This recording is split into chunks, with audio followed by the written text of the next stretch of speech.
ক্রিক info কয়েকদিন আগে একটা নিউজ করছিল যে 21 জানুয়ারি অর্থাৎ আজকের মধ্যেই বাংলাদেশ ক্রিকেট বোর্ডের একটা অফিসিয়াল স্টেটমেন্ট বা অফিসিয়াল সিদ্ধান্ত জানাতে হবে আইসিসি কে যে বাংলাদেশ এবারের বিশ্বকাপ টি-20 বিশ্বকাপ খেলতে ভারতে যাবে কি যাবে না।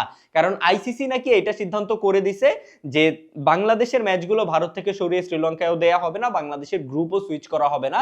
আইসিসি এমন একটা সিদ্ধান্ত তারা নিয়ে নিছে এবং এই কারণেই বাংলাদেশকে একটা ডেডলাইন দিয়ে দিছে যে 21 তারিখের মধ্যে বিসিবি কে অবশ্যই জানাতে হবে এবারের বিশ্বকাপে তারা অংশগ্রহণ করবে নাকি করবে না। যদি করে তো করলো, ভারতে যেয়ে বাংলাদেশকে খেলতে হবে, আর যদি বাংলাদেশ অংশগ্রহণ না করে তাহলে বাংলাদেশের পরিবর্তে স্কটল্যান্ডকে নেওয়া হবে।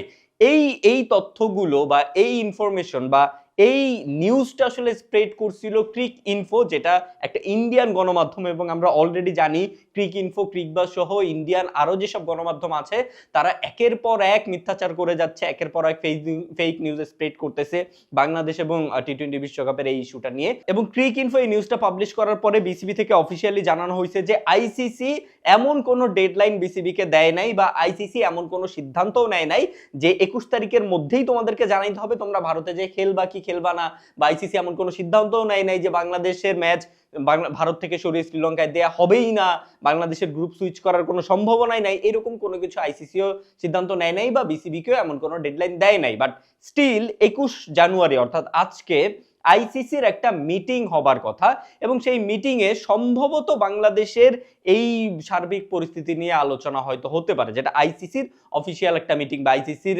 ইন্টারনাল একটা মিটিং। সেই মিটিং এর মধ্যে সম্ভবত বাংলাদেশের এই ভেন্যু পরিবর্তন বা গ্রুপ পরিবর্তন নিয়ে একটা আলোচনা হতে পারে, কারণ আমরা জানি যে টি-20 বিশ্বকাপ শুরু হতে খুব বেশি দিন বাকি নেই। সো আইসিসিরও আসলে অতটা সময় নেই বা বিসিবির হাতে অতটা সময় নেই যে তারা আরো বেশি ডিলে করবে এই ইস্যুটা নিয়ে, যে আদৌ বাংলাদেশের ম্যাচগুলো সরানো হবে কিনা বা আদৌ বাংলাদেশ অংশগ্রহণ করবে কিনা। এই বিষয়গুলো নিয়ে আসলে খুব বেশি চিন্তা ভাবনা করার সময় আইসিসি বা বিসিবি কারো হাতেই নেই।